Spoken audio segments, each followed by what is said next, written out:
Sa ngalan sa Amahan ug sa Anak ug sa Espiritu Santo, ang grasya sa atong Ginoong Hesukristo, ang gugma sa Dios ug ang panaghiusa sa Espiritu Santo manaa kaninyo. Mga igsuon uban sa team of pastors sa National Shrine of St. Joseph, magdungan kita pagpasalamat karon sa Ginoo niining ikaduhang adlaw sa ato ang Triduum pangandam sa ato ang ika-25 years sa ato ang pagka-National Shrine. Dako na to ni siya nga grasya nga nadawat maigsoon. Busa angay lamang nga kita magpasalamat sa Ginoo. Ato sa mga pangayoon sa Ginoo karon ang mga grasya nga atong gikinahanglan sa atong tagsa-tagsa ka pamilya o sa atong parokya. O garon mahimo kita nga ngayan sa pagsaulog ning santos nga misa, maghinulsol kita sa atong mga sala.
Kaluyan unta kita sa Dios nga makagagahom sa tanan, pasayloon sa atong mga sala dadon kita niya ngadto sa kinabuhing dayon. Himaya sa Dios didto sa langit.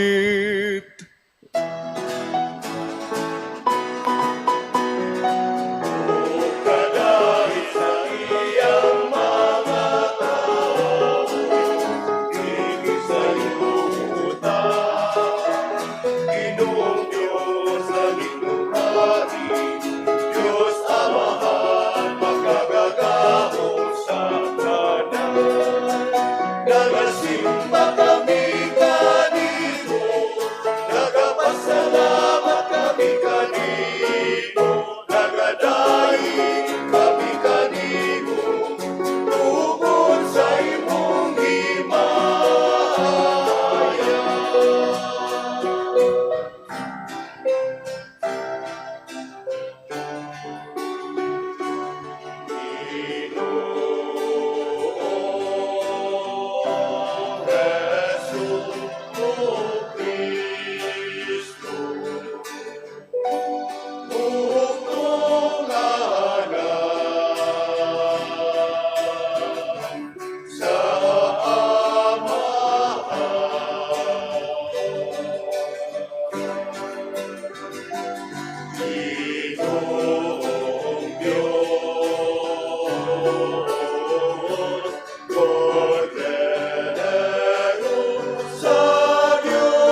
Sumampo kita, o Diyos imong giligon ang among pagtuo, pinaagi sa pagmatuod sa mga propeta, diha sa mahimayaong pagkausab sa panagway sa imong bugtong anak, o pinaagi niini imo usab nga gipasabot daan sa katingalahang paagi, ang among hingpit nga pagkasinagop nga mga anak, itugot ka namong imong mga alagad, nga magpatalinghog sa tingog sa imong pinalanggang anak, nga mahimo kaming angayan, nga mahimong mga manununod sa kinabuhing dayon uban kaniya.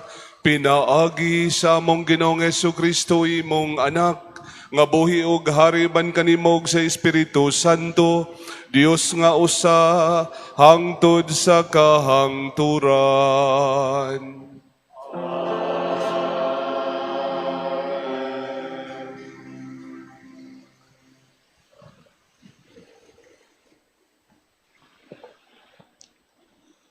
Kinutlo gikan sa basahon ni Propeta Daniel.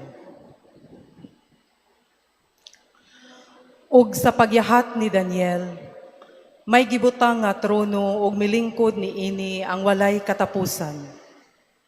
Ingon sa niebe ang kaputi sa iyang biste, ug sama ang iyang buhok kaputi sa dilana nga puti kaayo.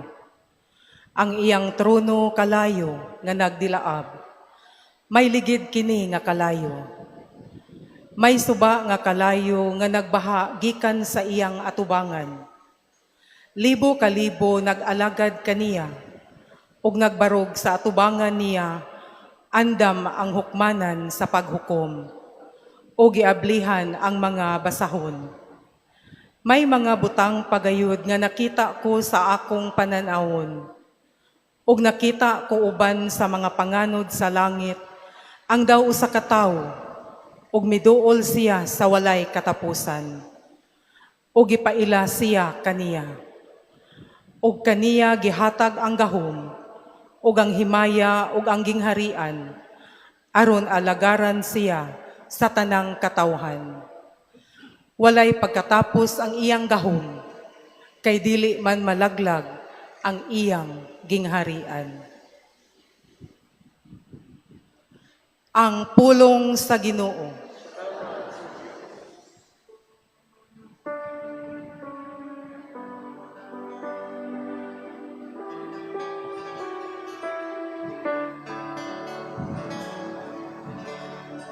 Ang Ginoo Hari,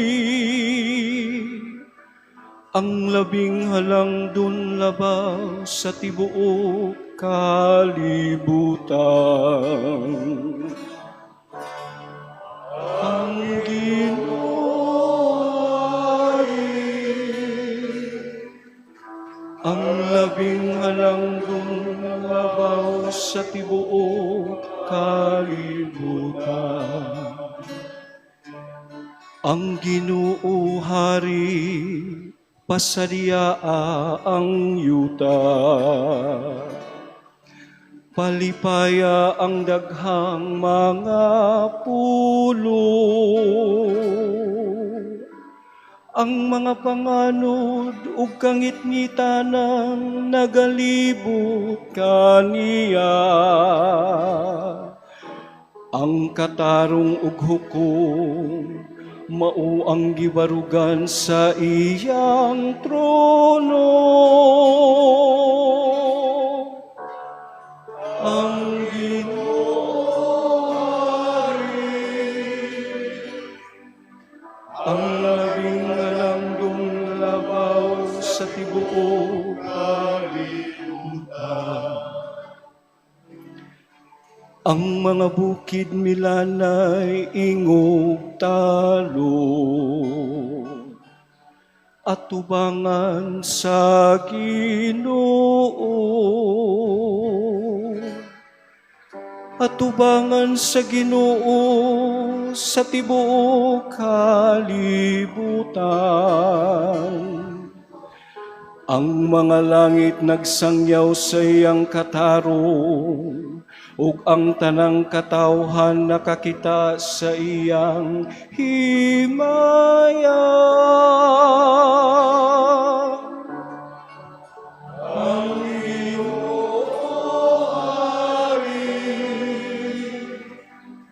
Ang labing halanggon sa labas sa tibuok kalibutan. Tungod kay ikaw, O Ginoo,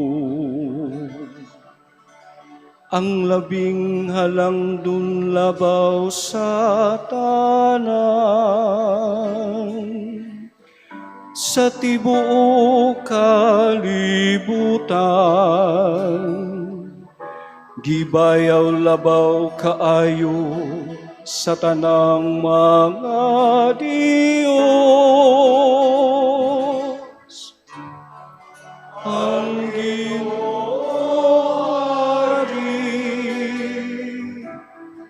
ang labing halangdon labaw sa tibuok kalibutan.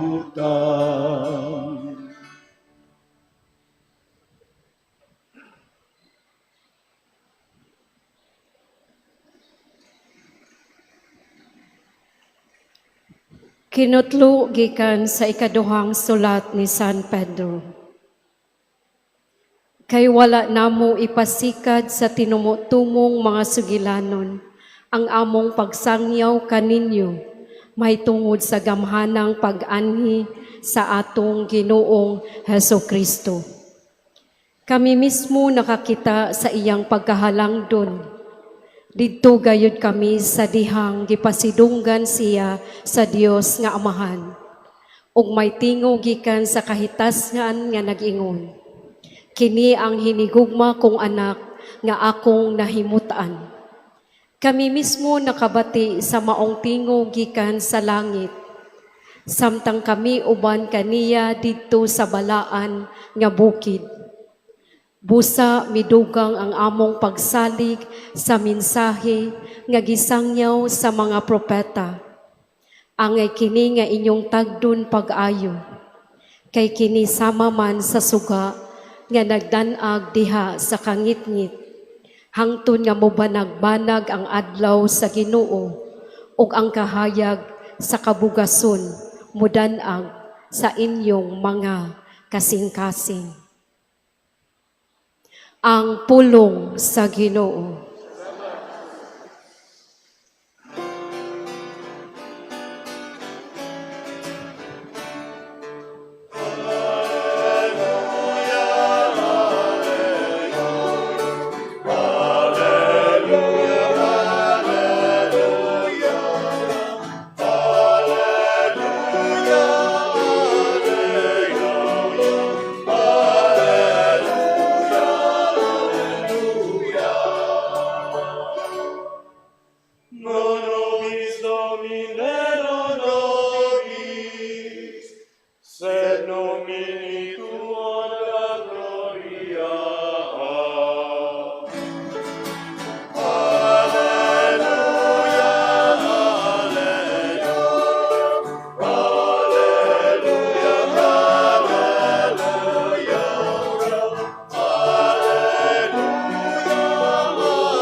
Ang Ginoo manaa kaninyo.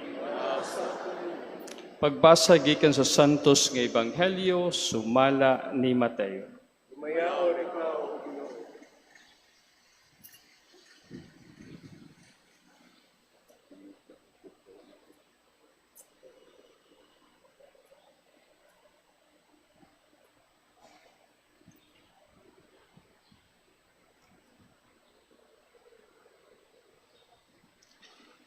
Tapos sa unom kaadlaw, gidala ni Jesus si Pedro ug ang magsuon nga si Santiago ug si Juan ngadto sa usa kataas nga bukid.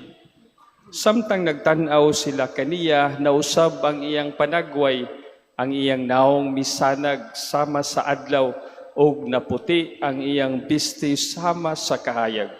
Unya nakita sa tulo katinun-an si Moises ug si Elias nga nakigsulti kang Jesus. Si Pedro miingon kang Jesus, Ginoo, maayo nga ania kita dinhi. Kung gusto ka, magbuhat ako dinhi og tulo ka payag, usa alang kanimo, usa alang kang Moises, ug usa alang kang Elias.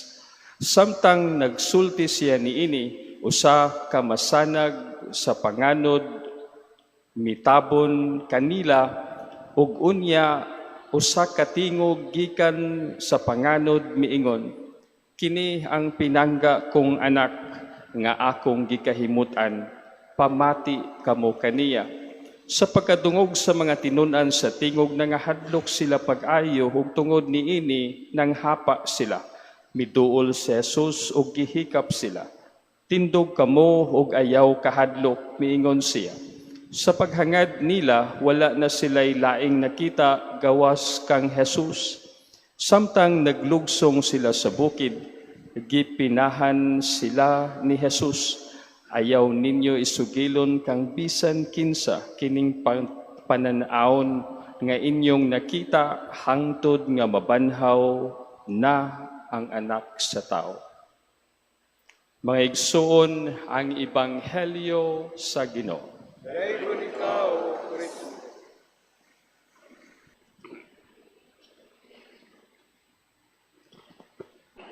Kagahapon, during the first day of our Triduo Mass, nindot kayo ang homily ni Monsignor Roger Fuentes.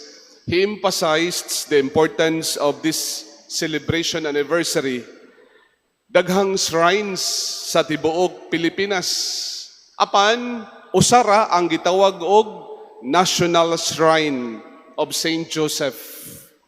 And this title makes us unique and different. Muna'y kanindot sa to ang simbahan maigsoon. Usara gyud ang National Shrine, kinira gyud dinhis Mandawi. Usan ni kadako nga grasya nga atong nadawat nga gahapon ipasalamatan ni Monsignor Roger si Bishop Antonio Ranyola because during his time as the parish priest and auxiliary bishop of Cebu, nadawat din natong maong title. Receiving this title 25 years ago is a glorious and transfiguration moments for the Mandawihanon and for all the faithful of the Archdiocese of Cebu. Ang nabulahan ani maigsoon di lang ang taga Mandawi, ang kinatibuk-an yun sa Archdiocese of Cebu. Gani matud pang Father Ayan, kadaugan gid siya maigsoon nato. Daghan kuno nga mi hangyo og nangandoy nga mailog ning maong titulo. No? Kay naaman sa uban ng mga lugar, Shrine of Saint Joseph, pero di na gyud sila mahimong national shrine tungod kay nailog naman nato ang maong title. Muna nga para nako maigsono, it's a glorious and transfiguration moments for all of us as we celebrate this 25 years anniversary of being a national shrine. Just like what happened in today's gospel, it was a special grace for Peter, James, and John to see Jesus transfigured. They got a preview of the glory in heaven. This is actually a clear indication of Jesus' divinity. The best proof that Jesus is the Son of God is the voice from the heavens, from the cloud. This is my beloved Son. Listen to Him. God the Father was testifying, kini mao ang pinalangga kong anak. Pamati kamo kaniya. The transfiguration of Jesus is a confirmation of Peter's act of faith that you are the Messiah, the Son of the living God. Wa masayop si Pedro. But just before receiving this special grace of seeing Jesus transfigured, Jesus told his disciples that he must suffer greatly, be rejected by the elders, the chief priests and the scribes, be killed, and rise after 3 days. Muna no? Muna nahitabo may igsoon. Sa wala pa na usab ang panagway ni Jesus, sa wala pa na kasaksi sila Pedro, si Santiago, ug si Juan, mauni mga pulong nga gisulti ni Jesus may igsoon, that he will suffer greatly. Ngadto sa maong dapit sa Jerusalem, mag-anto siya. Taralon siya sa hukmanan, hangtod patyon siya sa kadagkuan sa makaparian. What was the reaction of his disciples? Peter rebuked Jesus for saying this. Gani, mingon si Pedro, dili ka na mahitabo, Ginoo. No? Over my dead body. And Jesus responded, Peter, by saying, get behind me, Satan. Ang imong hunahuna, dili hunahuna sa Dios, hunahuna sa tao. You are not thinking as God does, but as human beings do. The disciples had to learn that Jesus was not the type of a Messiah they were expecting. Because during the time, they were expecting a political Messiah. Nga mao'y muling kawas nila sa kamot sa mga Romanhon. Instead of being a political Messiah to liberate Palestine from the Roman domination, then Jesus told them he would be a suffering Messiah and would be executed. No? What a shock. Peter could not accept. Also James and John, they could not accept. No? Nga mao din padulngan nimo Ginoo. They had left everything to follow Jesus. Gani, si Pedro maigsoon, gibiyaan niya ang tanan. Aron pagsunod sa Ginoo. Uy, mamatay ra di ka? Nahugno si Pedro maigsoon oy. Gibiyaan ako akong pamilya, gibiyaan ako akong panginabuhian aron pagsunod kanimo. Maura di nay akong mapaabot. Mamatay ra di ka? Wa di ay ni kapuslanan ning tanan? The same with the brothers James and John. They have also their personal motives in following Jesus. Remember, usa ka higayon ni ana, mihangyo ang ilang inahan. Ngadto kang Jesus, maghari ka na gani. Ayaw gyud kalimti ang duha nako ka anak. Ang usa palingkura sa imong tuo, ang usa palingkura sa imong wala. Remember that? Kini sila maigsoon, they have their personal motives in following Jesus. Mauna nga kinipod silang tulo, mao'y gidahan ni Jesus aron pakitaon aning maong transfiguration moments sa atong Ginoo. Because they needed reassurance. The transfiguration of Jesus is an advance encouragement to his disciples, a preview of what is to come. Pahimangno po ni nato maigsoon that as we follow Jesus, there are hardships along the way. It is not a guarantee that when we are faithful followers of Jesus, then we are protected from troubles. Disappointments will never knock our doors. There would be hardships along the way. There would be trials and persecutions. But the glory of the resurrection will be ours if we persevere with Christ. There is a prize that awaits for us if we hold on to Jesus. There is a prize that awaits for us if we remain united and remain faithful with Christ. Mao na, naagday premium maigso no? Kung magpabilin tang makanunayon, magpabilin tang maunungon sa Ginoo, taliwala sa daghang mga pagsulay. When Jesus was transfigured, gusto ni Pedro magpabilin did sila sa bukid. Dili siya gusto mo kanaog ngadto sa Jerusalem.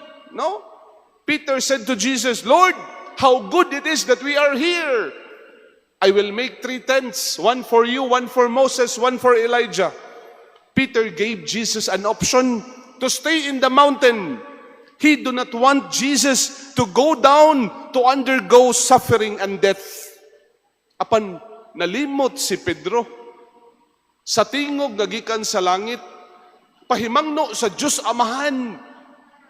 Listen to Him. Mauni ang pinangga kong anak, pamati kamo kaniya. Pedro, listen to Jesus. Ayaw pagbuot-buot, diha.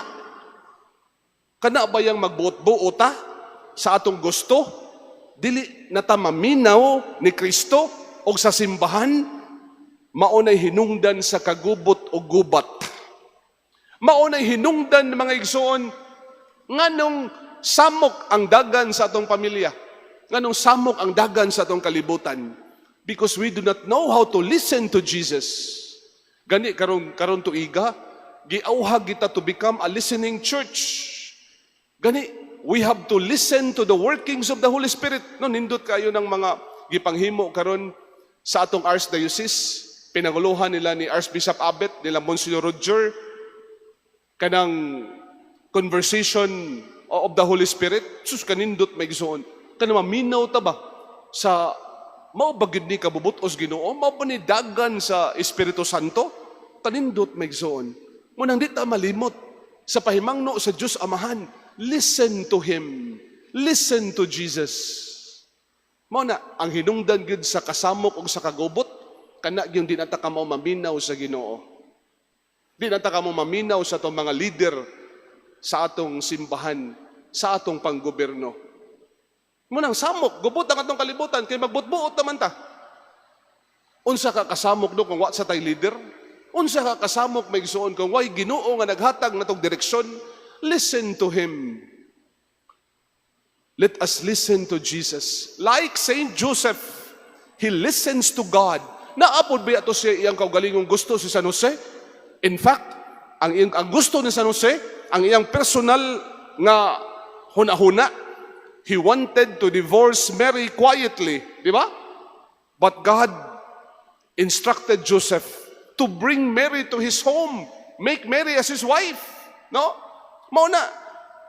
Unsa na gibuhat ni San Jose?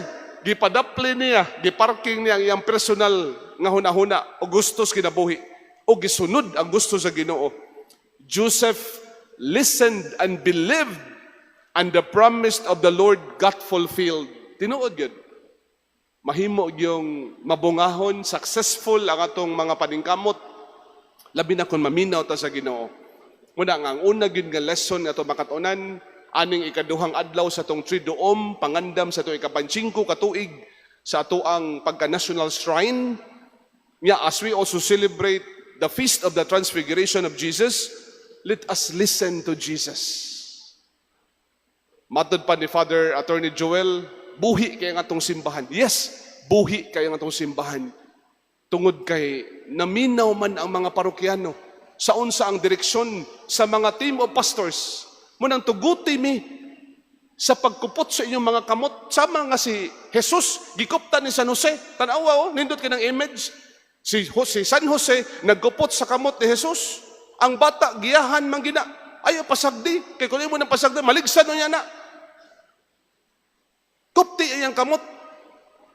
Kami usab sa inyong parokya, maigsoon, sa atong parokya, tuguti mi sa pagkupot sa inyong mga kamot. I hope and pray that you will also listen to your team of pastors who gives the direction in our parish. Mauni.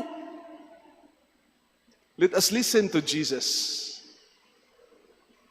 Second, in our moments of dryness and desolation, we must return to the memory of our transfiguration moments.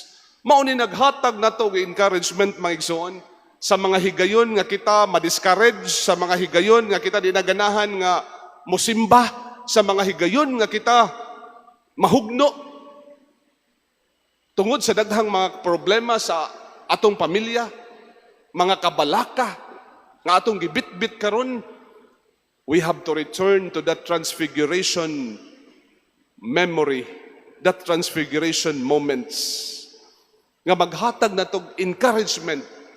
Just like sa mga tinunan, Peter, James, and John, they were given that advance encouragement by Jesus aron makapadayon sila sa ilahang misyon sa pagsunod sa ato ang Ginoo.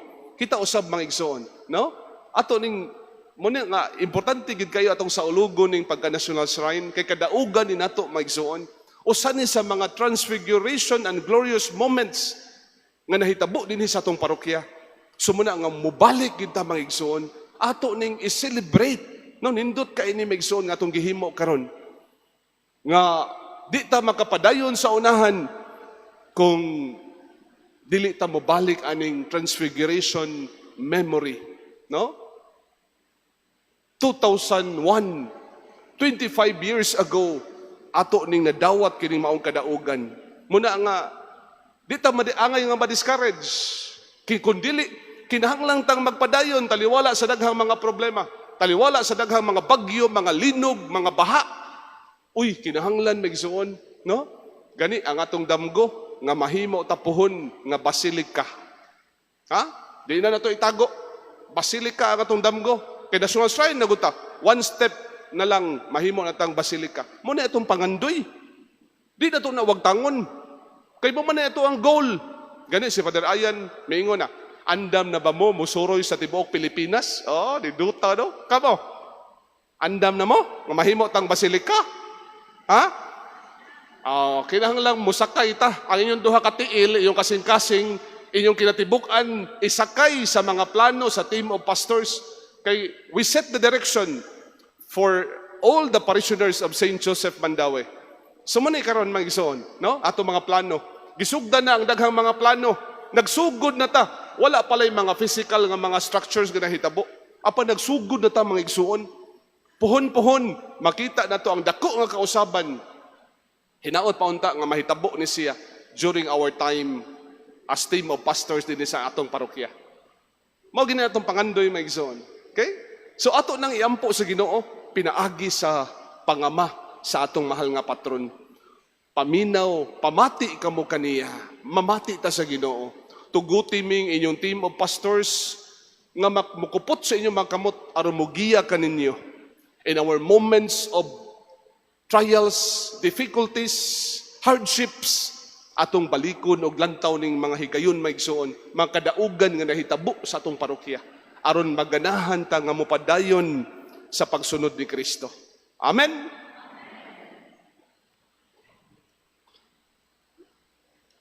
Manindog palihog.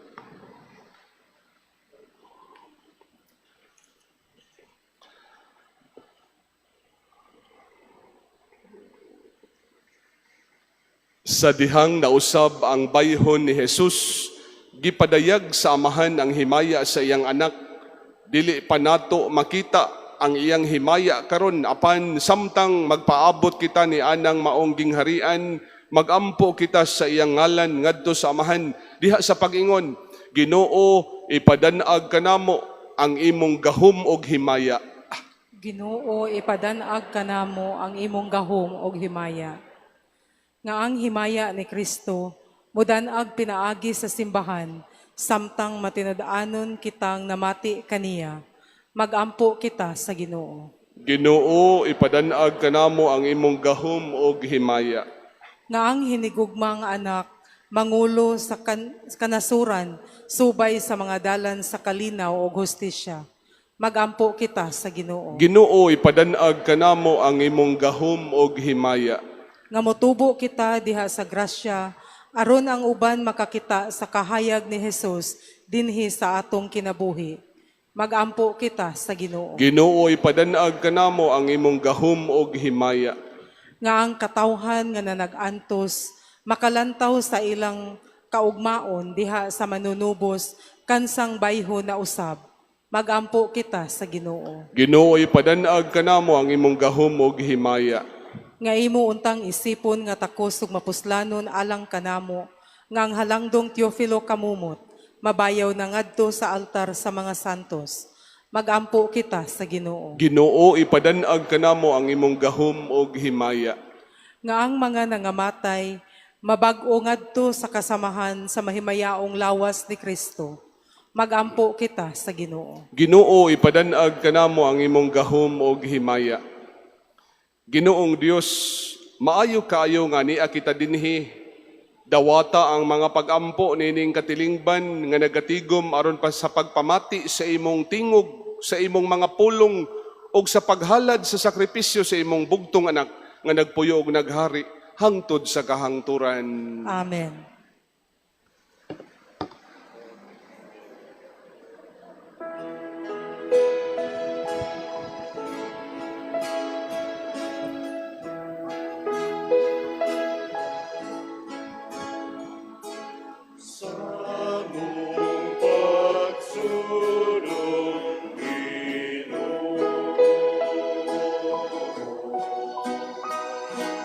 Sa imong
Mga igsuon, pagampo kamo aron ang amo ganyong sakripisyo, dawaton ta sa Dios Amahan, makagagahom sa tanan.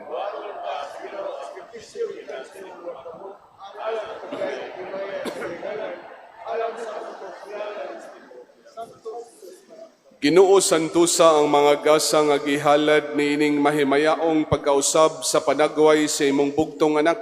Hinlui kami sa buling sa among mga sala, pinaagi sa kasilaw sa iyang kahayag, pinaagi ni Kristo among Ginoo. Ang Ginoo manaa kaninyo. Ibayaw ang inyong mga kasing-kasing. Magpasalamat kita sa Ginoo nga atong Dios. Santos nga Amahan, Dios nga tunhay ug makagagahom sa tanan, angay matarong gayud nga magpasalamat kami kanimo kanunay og sa tanang dapit kay gipadayag niya ang iyang himaya atubangan sa piniling mga saksi ug gipuno niya sa kasanag nga walay sama kadtong dagway nga kaugalingon sa lawas nga sama sa amo. Sa ingon gikuha niya ang iskandalo sa krus gikan sa kasing-kasing sa mga tinunan o gipadayag niya nga paghimuon usab dinhi sa lawas sa tibuok simbahan kadtong katingalahang himaya diha sa iyang ulo og busa uban sa kagahuman sa langit dinhi sa yuta sa walay hunong magpasidungog kami kanimo og nganha sa imong kahalangdon sa walay hunong nga pag-awit.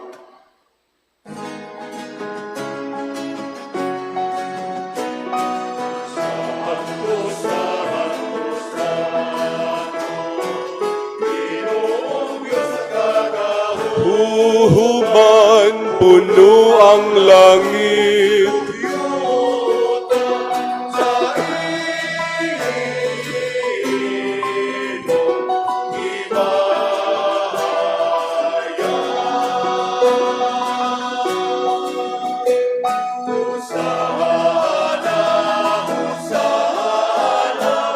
Husana, husana sa kahitasan. Daigol ang nagaani sa ngalan sa Ginoo.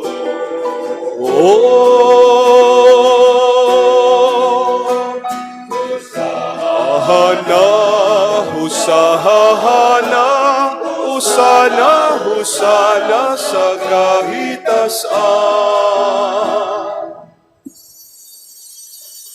Santos gani ka o Ginoo ang tuburan sa tanang kasantos.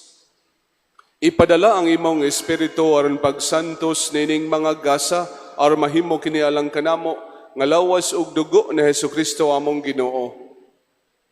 Sa pagpasakit siyang kaugalingon mikuha siya og paan, mipasalamat kanimo, mipikas ug mihatag niini ngadto sa mga tinunan ug miingon, dawata kini ninyo nga tanan ug kana kay kini mao nga akong lawas nga itugyan alang kaninyo.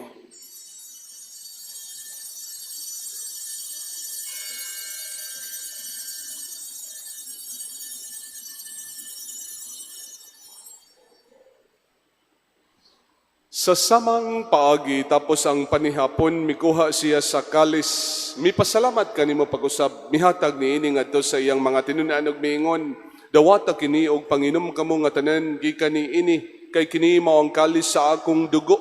Sa bagog tunhay nga kasabutan ang dugo nga iula alang kaninyo galang sa tanang mga tao aron ang mga sala mapasaylo. Buhata kini aron paghandom kanako.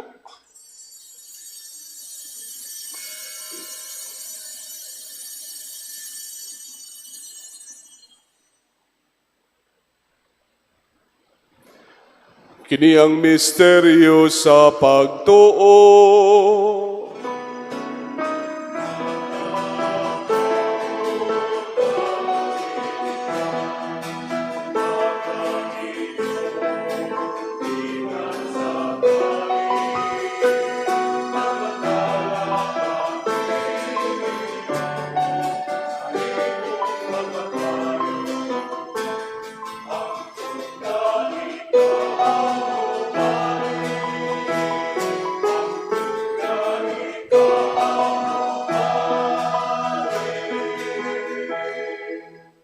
Aron paghandom sa kamatayon o pagabanhaw ni Jesucristo, nagahalad kami kanimo amahan ning pan sa kinabuhi o kalis sa kaluwasan. Nagapasalamat kami kanimo tungod kay imong kaming giisip nga ngayan nga moatubang ug moalagad kanimo, himoa nga kami nga mga lawat sa lawas ug dugo ni Kristo magkahius diha sa Espiritu Santo.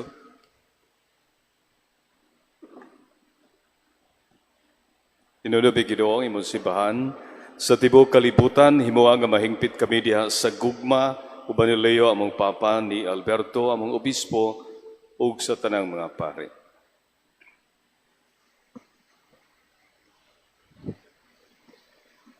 Hinomdumi usab ang among mga igsuon nga nangamatay, malaumon nga mabanhaw sila ug ang tanang nangamatay diha sa imong kaluoy. Dada silang tanan sa pagsudong sa kahayag sa imong naong. Kaluy kaming tanan. Himua kami angayan nga makaambit sa kinabuhing tunhay. Uban ni Maria inahan nga ulay sa Dios, uban ni San Jose iyang bana, uban sa mga apostolas o sa tanan nga mga santos nga nagatuman sa imong kabubuton lata sa katuigan. Uban kanila, amo ikaw nga daygon ug amo ikaw nga himayaon. Pinaagi ni Jesucristo, imong anak. Pinagi kaniya uban kaniya ug diha kaniya. Gihatagan ha kanimo makagagahom nga amahan diha sa kahiusa sa Espiritu Santo ang tanang dungog ug himaya hangtod sa kahangturan.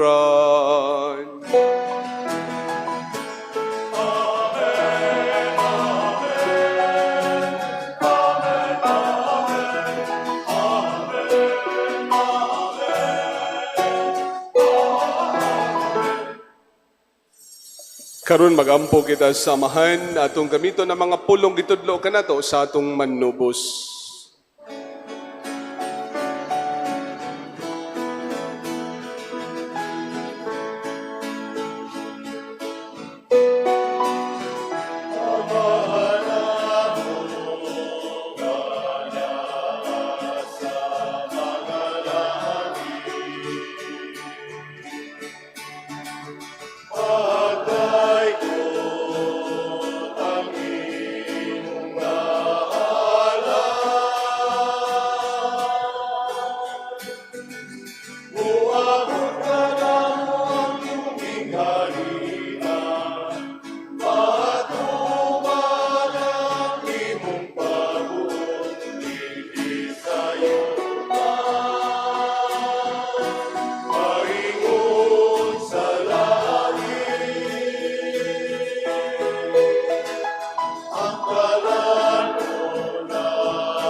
Mangayo kami kanimo, Ginoo, nga imo kaming luwason sa tanang dautan. Hatagi kami sa kalinaw ning panahon na aron tinabangan sa imong kaluoy.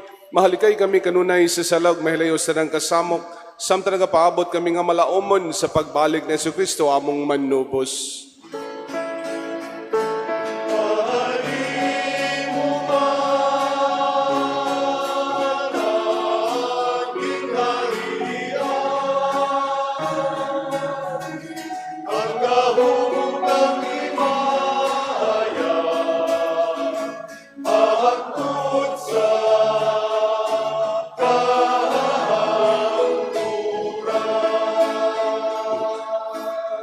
Ginoong Jesucristo, nagingon kas mga apostoles, ang kalinaw ibilin ko kaninyo, kung kalinaw ihatag ko kaninyo, itanawa mong mga sala, kung nila pagsalig sa imong simbahan, ug sibo sa imong kabubuton, hatagi kami sa imong kalinaw kahiusa, ikaw nga buhi ug hari hangtod sa kahangturan, ang kalinaw sa Ginoo sa kanunay, manaa kaninyo.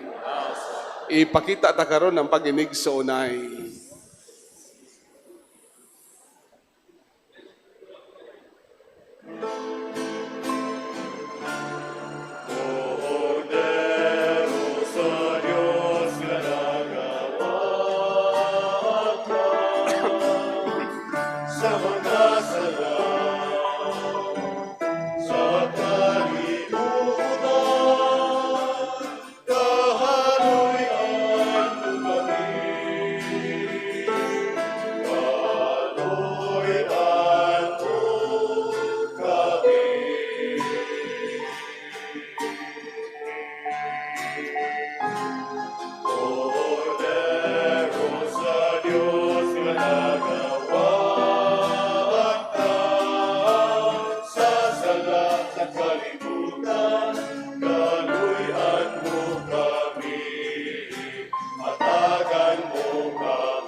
Mga igsuon, kini mao sa Jesucristo atong Ginoo. Siya ang Kordero sa Dios nga nagawagtang sa mga sala sa kalibutan. Bulahan kitang tanan gidapit alang sa iyang bangkete.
Amen. Magampo kita, Ginoo, ang langit nung kalanon nga mong gikalawat, mag-usab untag kanamo nganha sa dagway ni Kristo, kansang kasanag imong gipadayag, sa mahimayaong pagkausab sa panagway niya, pinaagi ni Kristo among Ginoo.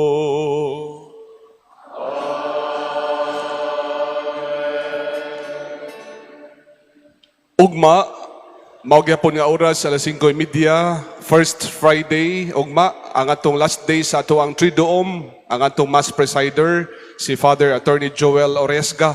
Og sa Sabado, sa anibersaryo na gid nato, alas 4 sa hapon, ang atong kasaulugan, ayaw kalimot, no? Sultihi inyong mga silingan, isakop sa panimalay, ang momisa ni Ana, sa ato ang 25 years anniversary si Archbishop Alberto S.O.Y. So magkita-kita ta dinhi maigsoon sa kada nga oras. Daghang salamat. Ang Ginoo manaa ninyo.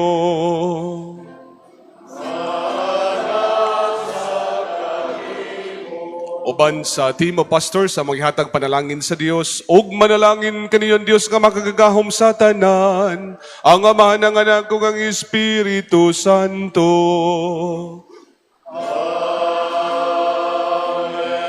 Nahalad ng misa, daling ugmaog kalinaw ni Kristo.